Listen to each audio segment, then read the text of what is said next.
नमस्कार दोस्तों, मैं हूं मुकेश कुमार सिंह और मैं एक बार फिर से स्वागत करता हूं अपने YouTube channel clear your concept में। दोस्तों, मैं उम्मीद करता हूं आप स्वस्थ होंगे, मस्त होंगे और अपने संघर्ष में जुटे होंगे। दोस्तों, आज का हमारा टॉपिक है 1857 की क्रांति। 1857 की क्रांति के संबंध में हम इसके कारणों पर चर्चा करेंगे। अगर दोस्तों हमारा वीडियो पसंद आपको आए तो प्लीज़ लाइक करिए, सब्सक्राइब करिए और शेयर करिए, साथ ही साथ कमेंट अवश्य करिएगा। दोस्तों, 1857 की क्रांति और उसके कारणों पर हम विशेष तौर पर आज चर्चा करेंगे। मैंने कोशिश की है कि इस प्रकार से कारणों की चर्चा की जाए जिससे आपके बहुविकल्पीय प्रश्नों की तैयारी हो सके और अपने एकेडमिक एग्जाम्स के लिए आप शॉर्ट नोट्स भी बना लें। तो शुरू करते हैं। 19वीं शताब्दी में भारतीय इतिहास की सबसे प्रमुख घटनाओं रही है 1857 की क्रांति। यह क्रांति भारतीय जनमानस में अंग्रेजी सत्ता के प्रति असंतोष एवं उनके नीति के प्रति घृणा का परिणाम थी। साम्राज्यवादी इतिहासकारों का विचार है कि यह जो विद्रोह या क्रांति थी वो सामंती असंतोष की अभिव्यक्ति थी, परंतु वास्तव में 1857 का जो विद्रोह था वो सामाजिक, आर्थिक, राजनीतिक नीतियों के चलते जो अंग्रेजी सत्ता ने भारतीय जनमानस पे लादे थे उसका परिणाम, उसके द्वारा उत्पन्न हुई असंतोष, रोष एवं क्रोध का परिणाम था। अगर देखा जाए तो 1857 की जो क्रांति के परिणाम थे वो बहुविध थे। उसमें राजनीतिक, आर्थिक, सामाजिक, धार्मिक, सैनिक एवं तात्कालिक कारण था जिसके वजह से 1857 की क्रांति हुई थी। तो इस क्रांति के कारणों में सबसे पहले हम राजनीतिक कारणों की चर्चा करेंगे। सन 1757 से लेकर 1857 तक कंपनी ने भारत में अंग्रेजी राज्य की स्थापना की। इस स्थापना करने के क्रम में उन्होंने बहुत से भारतीय राजवंशों, राजघरानों का सफाया किया तथा जो राजा बच गए उनके भी आंतरिक एवं बाह्य मामलों में नियंत्रण स्थापित करके उनको कठपुतली मात्र बना दिया। उनकी स्थिति इस तरह से बना दी कि जब चाहे वो उनकी गद्दी हथिया लेते थे, उनके गद्दी से उतार देते थे या किसी को भी उनकी गद्दी पर बैठा देते थे। तो इस प्रकार से जो बचे हुए राजाओं की स्थिति बिल्कुल निम्न कर दी थी और इस नीति को एक औपचारिक रूप दिया डलहौजी ने अपनी सहायक संधि की नीति के द्वारा। सहायक संधि जबरन बचे हुए राजाओं पर थोप दी गई थी। ये सहायक संधि उनके स्वतंत्रता का अपहरण या उनका शोषण करने का एक यंत्र बन गई थी। इस संधि के द्वारा न केवल उनके मान सम्मान बल्कि उनकी स्थिति दिन प्रतिदिन निम्न होती चली गई। इस संधि के द्वारा देशी राजाओं के मन में रोष, क्रोध की ज्वाला धधकने लगी और इस ज्वाला में घी का काम किया डलहौजी की नीतियों ने। डलहौजी जब भारत में आया तब से उसने अंग्रेजी राज्य के विस्तार करने की सोची, लेकिन कोई भी बड़ा साम्राज्य अब रह नहीं गया था, इसलिए वो अब छोटे छोटे राज्यों को अंग्रेजी साम्राज्य में लाना चाहता था, जिसके उद्देश्य से उसने गोद निषेध नीति, जो अब तक किसी भी गवर्नर जनरल ने जिसको लागू नहीं किया था उसने लागू किया और इस नीति के द्वारा सतारा, नागपुर, झांसी, संबलपुर, जयपुर और उदयपुर को अंग्रेजी साम्राज्य में मिला लिया गया। यही नहीं रुका डलहौजी, उसके बाद कुशासन के आधार पर बरार एवं अवध को मिला लिया। बरार और अवध को मिलाया जिसमें अवध के राज्य को अंग्रेजी राज्य में विलय का जो परिणाम हुआ वो बहुत ही दूरगामी हुआ, क्योंकि अवध के विलय के बाद इसका प्रभाव न केवल अवध पे बल्कि संपूर्ण भारत पर पड़ा। इसका असर, अवध के विलय का असर भारतीय सेना पर भी पड़ा, क्योंकि अवध के बहुत सारे लोग भारतीय सेना में थे। साथ ही साथ अवध का विलय हो जाने के बाद अवध के तालुकेदार, जमींदार, उसके प्रशासनिक अधिकारी, सैनिक, जनमानस सभी के सामने आर्थिक समस्याएं खड़ी हो गई, सभी बेकार हो गए।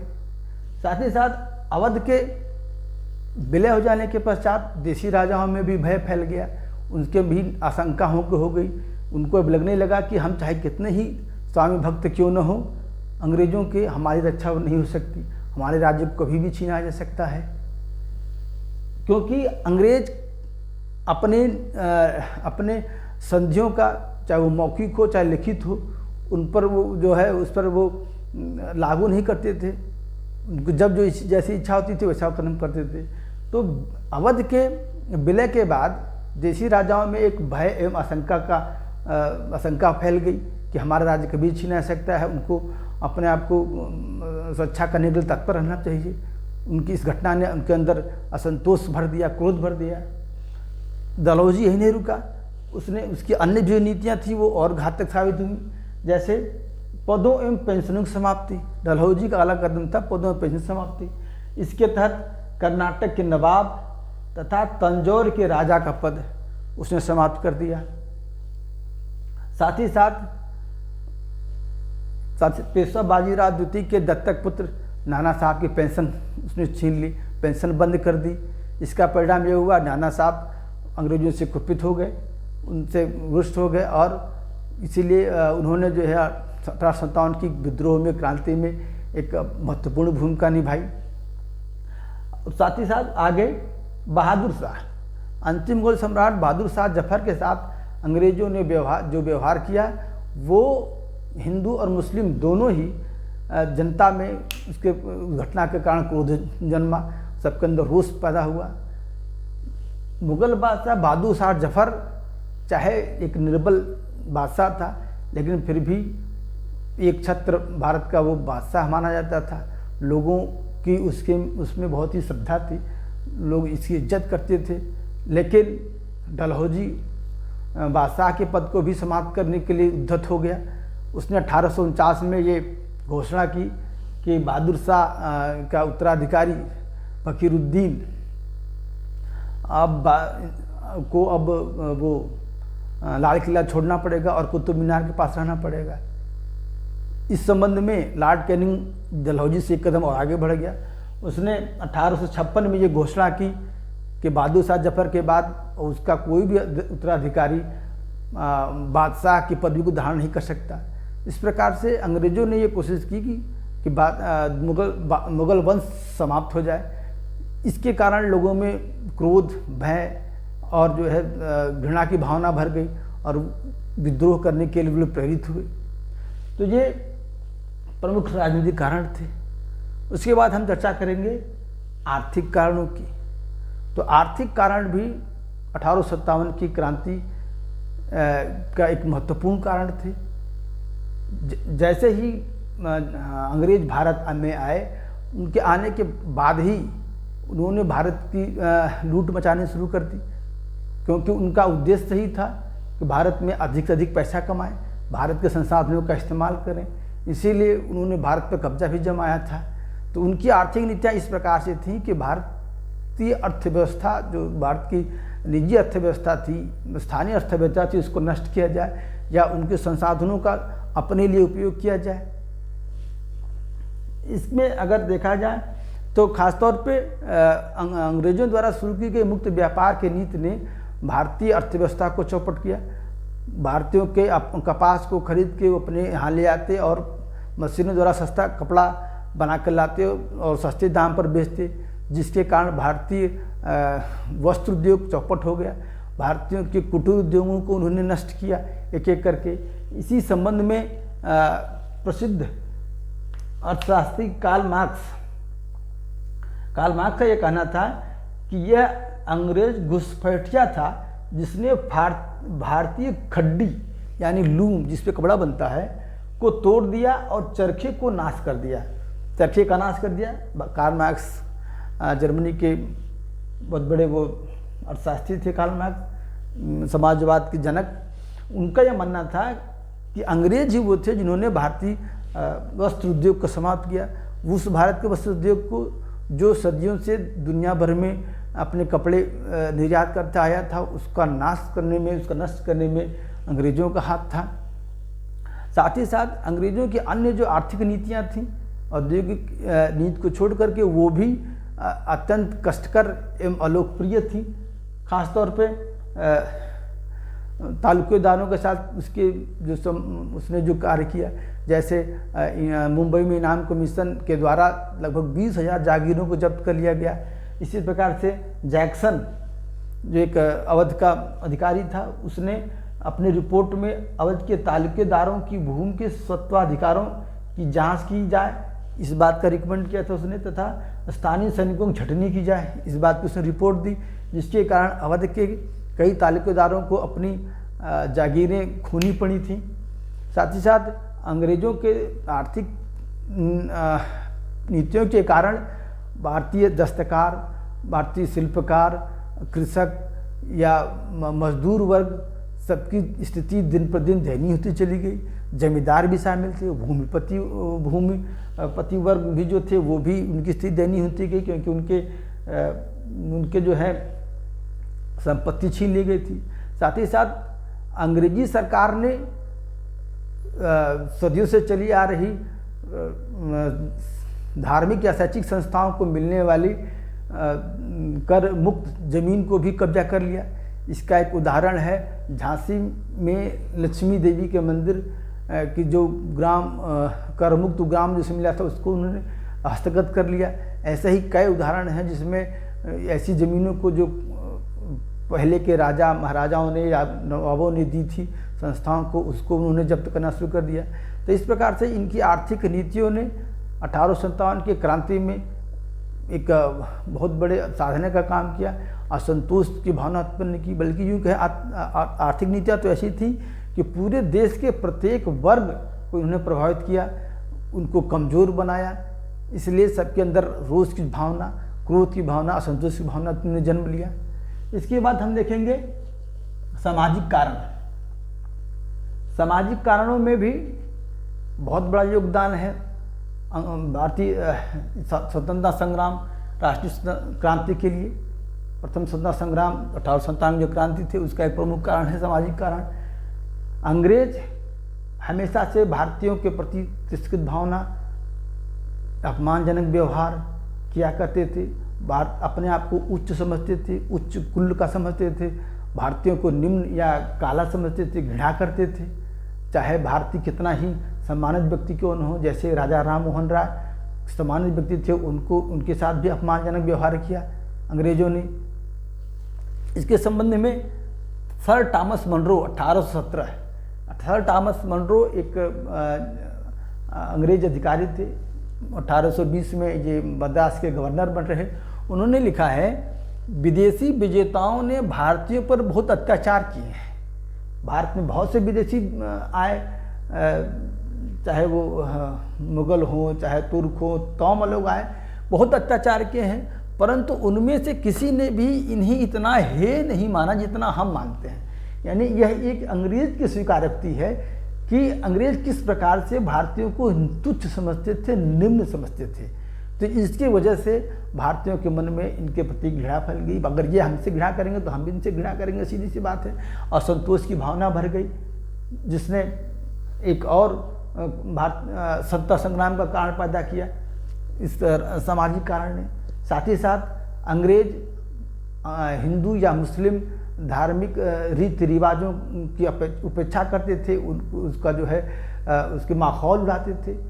इसी प्रकार से हिंदू धर्म के बाल विवाह में हो, सती प्रथा, गोद लेने की प्रथा को उन्होंने बंद कर दिया, जिससे भारतीय हिंदू धर्म में जो सशंकित हो उठे लोग।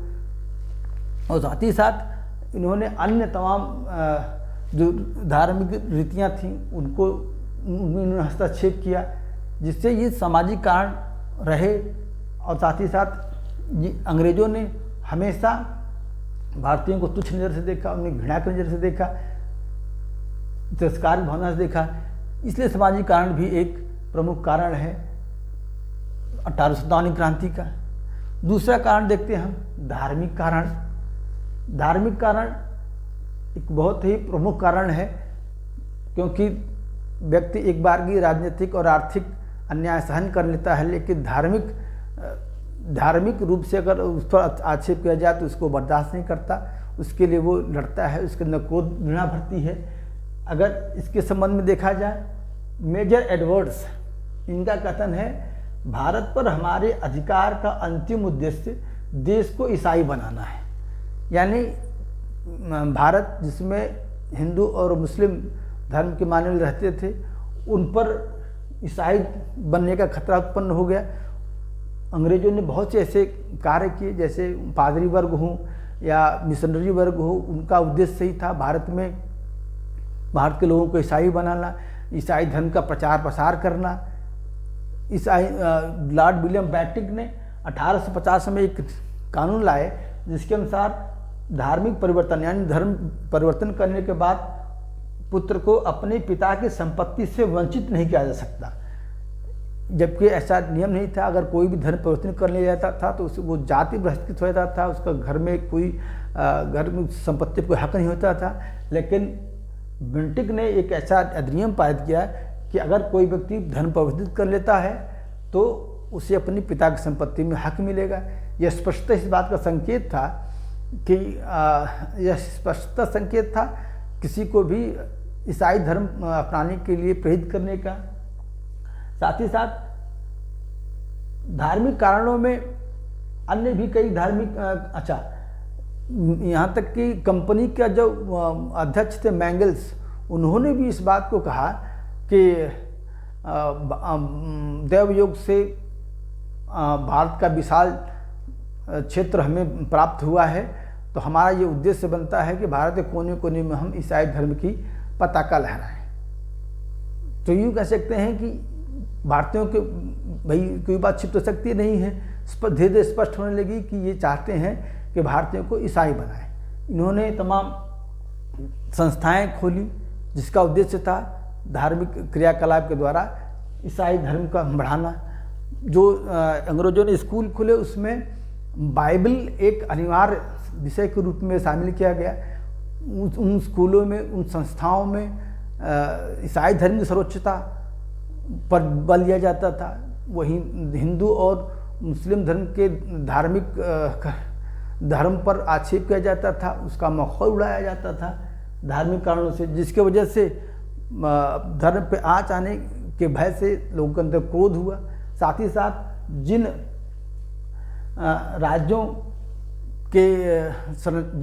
को नष्ट कर दिया गया, उनका विलय कर दिया गया था, उसके राज की संरक्षण में रहने वाले जो मौलवी थे, मुल्ला थे, या फिर जो हिंदू धर्म के ब्राह्मण थे, वो बेरोजगार हो गए। तो उन्होंने भी भारतीय जनमानस में ईसाई धर्म को लेकर के लोगों को भड़काना शुरू किया कि ये अंग्रेज चाहते हैं कि भारतीय ईसाई हो जाएं, और उनको दलित किया, उनको लड़ने के लिए खड़ा किया। साथ ही साथ धार्मिक कारणों में अगर हम देखें तो चर्बी वाले कारतूस की घटना, जिसमें स्पष्टतः धर्म के भ्रष्ट होने की बात थी। तो इस प्रकार से कई धार्मिक कारण थे जिन्होंने भारतीयों के अंदर अंग्रेजों के प्रति घृणा भर दी, जिन्हें एक अवसर की तलाश थी अपने क्रोध को व्यक्त करने की। अगला कारण हम देखते हैं प्रशासनिक कारण। प्रशासनिक कारण के संबंध में सन हेनरी लॉरेंस, ये अवध के रेजिडेंट थे, उन्होंने कहा यह सब जैक्सनों, जॉन लॉरेंसो, टॉमसनों तथा एडमंड स्टोनों की कृपा है। 1857 में जब विद्रोह हुआ तो अवध के रेजिडेंसी में सर हेनरी लॉरेंस, जब क्रांतिकारियों ने हमला किया तो वो वहाँ फंसे थे। तो उन्होंने इस संबंध में कहा था कि ये जो 1857 की क्रांति है वो इनके वजह से हुई है, जैक्सनो, जॉन लॉरेंसो, टॉमसनो तथा एडमंड स्टोनो। यानी इनका स्पष्ट ये इस बात को इशारा कर रहे थे कि प्रशासनिक नीतियों की असफलताओं की वजह से ही 1857 की विपदा अंग्रेजों पर आई है। अब प्रशासनिक नीतियों की अगर हम चर्चा करें, प्रशासनिक कारणों की, तो जितने भी विभिन्न गवर्नर जनरल हुए, उनके कार्यकाल में जो भी नीतियाँ बनती थीं वो कहने को तो बहुत लोक लुभावनी थी, लेकिन वास्तव में वो बहुत ही अलोकप्रिय एवं कष्टकर थी। अंग्रेजों की जो न्याय व्यवस्था थी वो भी कहने को बहुत ही लोक लुभावनी कि हम जो है बहुत ही अच्छी हमारी व्यवस्था है, लेकिन वास्तव में न्याय व्यवस्था अत्यंत खर्चीली, समय का अपव्यय होता था। साथ ही साथ न्याय सिर्फ पैसे वालों को मिलता था, जनसाधारण को न्याय नहीं मिलता था। और हमेशा अगर यूरोपियों और भारतीयों के मध्य कोई मामला हो तो हमेशा जो न्याय व्यवस्था थी वो यूरोपियों का ही पक्ष लेती थी, भारतीयों के साथ न्याय नहीं होता था। प्रशासनिक नीतियों में अगर आर्थिक नीतियों की बात करें तो चाहे जितनी ही लगान की जो उन्होंने राजस्व की प्रणाली विकसित की, जैसे स्थायी बंदोबस्त हो, महलवाड़ी हो, रैयतवाड़ी हो, सभी राजस्व व्यवस्थाओं का एकमात्र उद्देश्य था या उसका परिणाम था भारतीय किसानों पर अधिक से अधिक उनका लगान बढ़ाते जाना। ये प्रशासनिक ऐसी व्यवस्थाएं थी जो पूरे भारतीय जनमानस में क्रोध एवं रोष भर दिया था। प्रशासनिक इनके जो भी इन्होंने प्रशासनिक नीतियाँ स्थापित की, जैसे विभिन्न राज्यों को दबकत उनको अंग्रेज सरकार में मिला लेना, कंपनी शासन में मिला लेना, इस नीति की वजह से बहुत से लोग बेरोजगार हो गए। तालुकेदार हों, जमींदार हों, सेना से जुड़े हुए लोग हों या फिर तमाम धर्म से जुड़े हुए लोग हों, जनसाधारण वर्ग हों जो वहाँ पर काम करते थे, उनके सामने आर्थिक समस्याएं खड़ी हुई, वो बेरोजगार हो गए, बेकार हो गए। तो उन लोगों इन नीतियों की वजह से उन सब में क्रोध, रोष या जान क्या क्या कह सकते हैं, सारे तरीके से प्रभावित हुई पूरी जनता, और वो जनता एक अवसर के ताक में थी। अब अगला जो हम कारण देखते हैं वो है सैनिक कारण। तो सैनिक, ये सारे जो जितने हमने अभी तक कारणों पर चर्चा की, उन कारणों के द्वारा आम जनमानस बिल्कुल व्यथित था, त्रस्त था, क्रोध से भरा हुआ था। तो लेकिन जब तक सैनिक साथ नहीं देते तब तक ये 1857 की जो क्रांति थी या विद्रोह था वो सफल नहीं होता, क्योंकि जो क्रांति की शुरुआत थी वो सैनिकों के द्वारा ही की गई। तो ये आखिरी जो साधन था जो जिसके द्वारा संपन्न हुई ये क्रांति, जिसमें सैनिकों के साथ अत्यंत आवश्यक था। इसलिए सैनिक कारण बहुत ही महत्वपूर्ण कारण है 1857 की क्रांति के। अगर सैनिकों की दृष्टि से देखा जाए तो सैनिकों की स्थिति भी अच्छी नहीं थी। 1857 क्रांति से भी पहले अपनी स्थिति को लेकर के सैनिकों ने विद्रोह किए थे, हालांकि उन्होंने दबा दिए थे। सैनिकों की स्थिति इस समय अवध को विलय करने का, अवध को हड़पने के कारण बहुत से सैनिक नाराज थे अंग्रेजी सेना से, अंग्रेजी सरकार से, क्योंकि बंगाल सेना में अवध के लोगों का प्रतिशत बहुत ज़्यादा था। साथ ही साथ चाहे जितना ही एक सेना में अंग्रेज सैनिक या भारतीय सैनिकों के बीच में जमीन आसमान का अंतर था, उनके वेतन में बहुत ज़्यादा असमानताएं थीं, उनको उच्च पद नहीं दिया जाता था। कहा जाता था कि अगर किसी सैनिक में हैदर अली जैसी भी प्रतिभा हो तब भी वो सूबेदार से अधिक ऊंचे पद पर नहीं जा सकता था। अंग्रेजी सेना, पूरी जो सेना थी उसमें अंग्रेज सैनिक की संख्या 1/6 से भी कम थी, लेकिन सैनिक खर्च का आधा खर्च उन पर किया जा रहा था। अंग्रेजों के अन्य भी कई उनको साथ सुविधाओं में उनको कम कर दिया गया। इसी संबंध में 1856 में कैनिंग एक अधिनियम लेकर आया जिसके अनुसार बंगाल के सभी भावी सैनिकों को जहां कहीं भी सरकार को आवश्यकता होगी वे वहां कार्य करेंगे। ये समुद्र पार जाकर के युद्ध करने के लिए यह अधिनियम बनाया था कैनिंग ने। अच्छा, इससे पहले या भारतीयों में समुद्र पार जाकर के युद्ध करना अधार्मिक समझा जाता था। लोग नहीं चाहते थे कि उन्हें जो है समुद्र पार जाकर युद्ध करना पड़े। साथ ही साथ अगर दूर यात्रा युद्ध करने के लिए अगर जाते थे तो उनको कोई भत्ता नहीं मिलता था। कई सैनिक समस्याएं थीं जिसके वजह से सैनिक अंग्रेज सरकार से रुष्ट से क्रोधित थे। इसी संबंध में 1854 में डाकघर अधिनियम के द्वारा सैनिकों को निःशुल्क डाक सुविधा समाप्त कर दी गई। यह एक सुविधा दी गई थी भारतीय सैनिकों को कि डाक अपने परिजनों को पत्र भेजने के लिए उनको कोई स्टाम्प नहीं देना पड़ता था, उसको समाप्त कर दिया गया 1854 में अधिनियम के द्वारा। इन्हीं सब परिस्थितियों में आग का काम किया तत्कालिक कारण ने, जिसके वजह से ये क्रांति संपन्न हुई। अगर हम अब तत्कालिक कारण की चर्चा करें तो उसमें पुराने लोहे वाली बंदूक ब्राउन बैस के स्थान पर नई एनफील्ड राइफल का प्रयोग किया गया।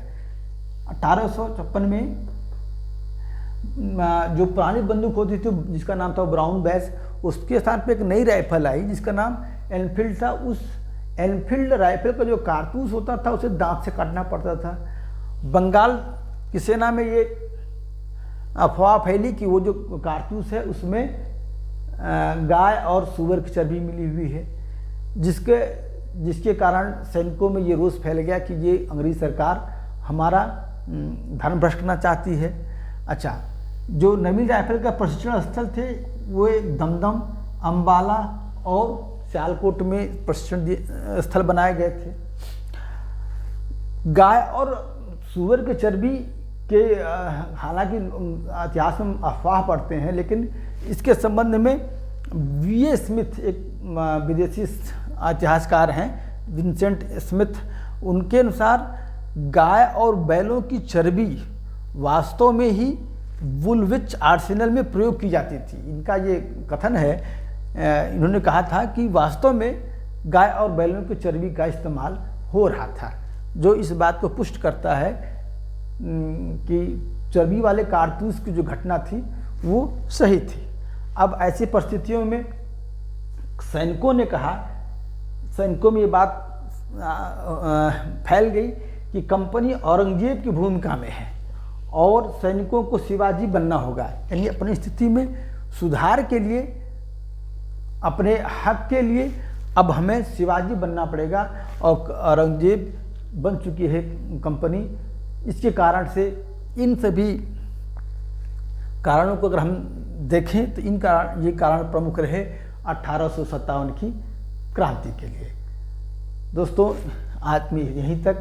अब मैं अगले वीडियो में घटनाओं का प्रसार के बारे में, घटना का दमन के बारे में, फिर अगले वीडियो में एक एक करके मैं भिन्न भिन्न बिंदुओं पर वीडियो बनाऊंगा और मैं उम्मीद करता हूं कि आपको ये वीडियो पसंद आएंगे।